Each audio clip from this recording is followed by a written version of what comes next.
Eric, you've spent much of your professional career helping salespeople be more effective by teaching them consultative selling.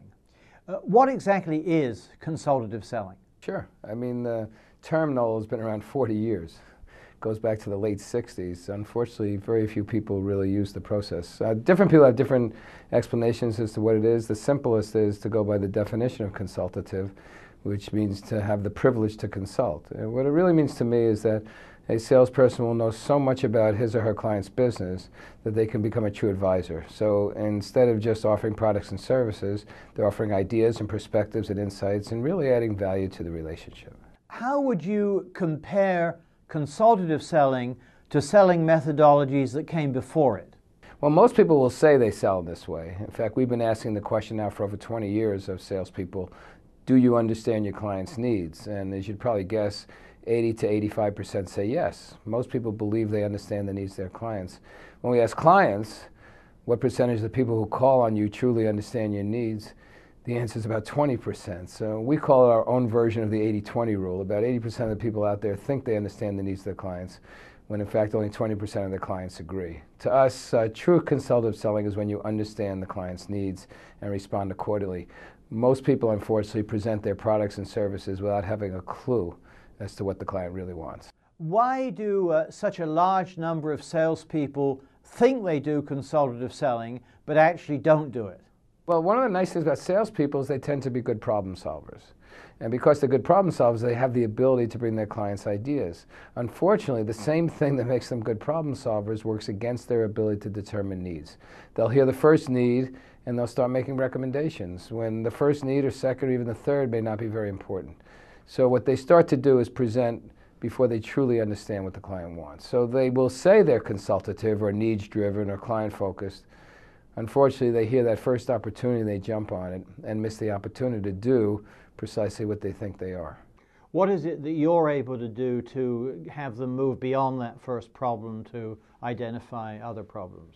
Well, it's really more of a discipline, Noel. I mean, you could talk about the skill itself and the listening and the questioning and the interpreting and understanding nonverbals. Those are all important skills, but to me it's the discipline. So when we conduct our training programs, we'll ask people to make a 10 or 12-minute sales call where they're not allowed to present anything.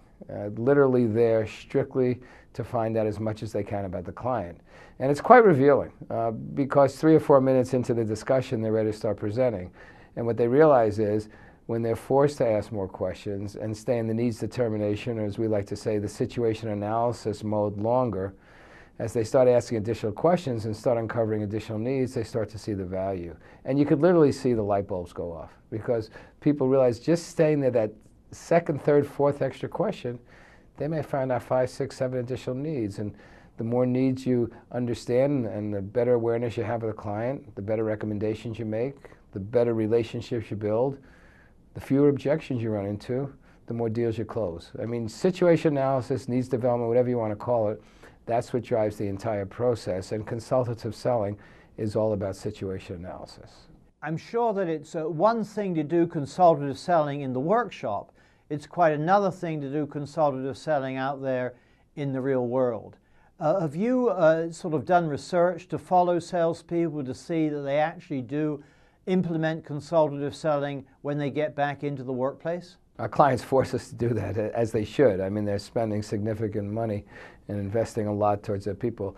We find when there is reinforcement in the workplace, then the stuff really sticks. The worst thing that could happen is when someone goes through a 2 or 3 day training program and go back and don't have a manager who's supporting what they're doing or an environment or organization that believes in the concepts. When the manager is coaching, when the concepts are reinforced on a regular basis, people use the skills. And one of the reasons they use the skills is that the results are obvious. They're going to close more deals. They're going to have better relationships with their clients. They're going to bring in better recommendations, all the things that you would hope would happen. And one of the nice things about sales training is that it's quantitative. I mean, you can see the results almost immediately. So we find with proper reinforcement and with an organization that supports what they're doing, this stuff can really take hold. When you work with clients, do you make sure that you get managerial commitment to follow up after the workshop? Otherwise, it would seem to me that there's the possibility of your reputation being on the line if they don't in fact follow through? In fact, we don't always do this, but quite often we'll encourage an organization to put all their managers through coaching. And sometimes we'll say, if you're not going to have the managers experience our coaching skills program, then we won't advise that you put the salespeople through the training. Because without the reinforcement, it's not going to take, and I don't want the client coming back to me a year later complaining. And most organizations realize this. And coaching skills may be the most important skill set any manager has, not just a sales manager, but any manager, because people are screaming for feedback. I think we've never been very good at giving our people feedback. I think in the last 10 to 20 years it's gotten even worse because everybody is so overloaded and so busy and doing so many things, they don't take the time to coach their people. Yet the research indicates that young creative people want feedback. Read one survey where they said it was the single most important thing that people need is what they call an intense desire for feedback. So you have people who want it, managers who tend not to do it. It's a lose-lose. When managers coach their people regularly, and I'm not talking about the performance appraisal once or twice a year, I'm talking about that quarterly or even monthly coaching session, which doesn't have to be a major investment in time. It could be 10 to 12 minutes, sitting down with someone, reinforcing what they do well, identifying areas to improve, suggesting ways and means to get there, dealing with the pushback, getting commitment, the straightforward things we ask managers to do. That's when behavioral change happens, and that's when organization change happens. Yeah. A lot of people say that the most important role in the sales force is the first-line sales manager. What's your opinion about that? It's not a fair analogy, but I had the opportunity to work in a chemical plant when I was a trainee at a large chemical company many, many years ago. And the foreman was the key player in the chemical plant, that frontline supervisor. And in the same exact way, the frontline sales manager is my most important person in the sales organization because he or she makes it happen. And without good frontline sales managers, you could have great national sales managers and VPs, even regional VPs or regional managers. That frontline manager, that district manager, that territory manager, the one who's riding with the people, helping the people grow, giving the people feedback, listening to the people's problems, motivating them, getting them excited about the job, that's the person who has the major impact on the sales organization, at least from my point of view. What would you say are the major issues in getting consultative selling implemented in sales organizations? Really three. A big one is management itself. If the manager doesn't do it and insists upon it, then it's not going to happen. So I think management has to play a significant role in making it happen. The people need to understand it and have the skills to do it.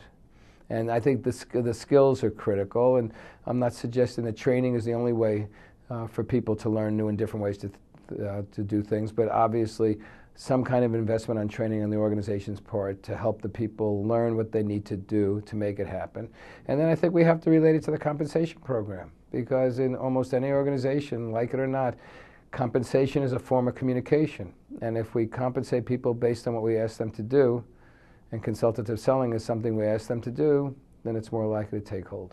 In addition to your work in consultative selling, you also do a lot of work in team selling. In fact, I believe you have a book on team selling. Could you tell us what team selling is all about? Absolutely. I mean, the truth is, because organizations have gotten so specialized, salespeople find it hard to be generalists and accomplish all the objectives that they're asked to accomplish. And what we believe in is the cross-functional sales team, a team that is comprised of people from different functions available to help the customer or client accomplish his or her objectives. And people try to make the whole subject of team selling complicated. It's really two things. It's knowing how to use your resources internally to be able to conduct effective strategy meetings, innovation sessions, tapping into the expertise within the organization so that you have the best possible recommendations to make to your client. That's the internal aspect. And then the external aspect, how do I bring the resources that will most help the client to meet with the client, work with the client, be part of the client's team so that they're getting the best that our organization has to offer. And I think if people can learn to use their resources more effectively, both internally and externally, they start to differentiate themselves. The only reason not to do it is the cost factor when it comes to the external meeting. If I had my druthers, every sales call would be a joint call, bringing in some kind of expertise. Obviously, we can't do that all the time, but when a sales call is managed effectively and the salesperson understands how to facilitate that meeting, 1 plus 1 can equal 3 or 4, as opposed to what happens much too often where 1 plus 1 equals -2.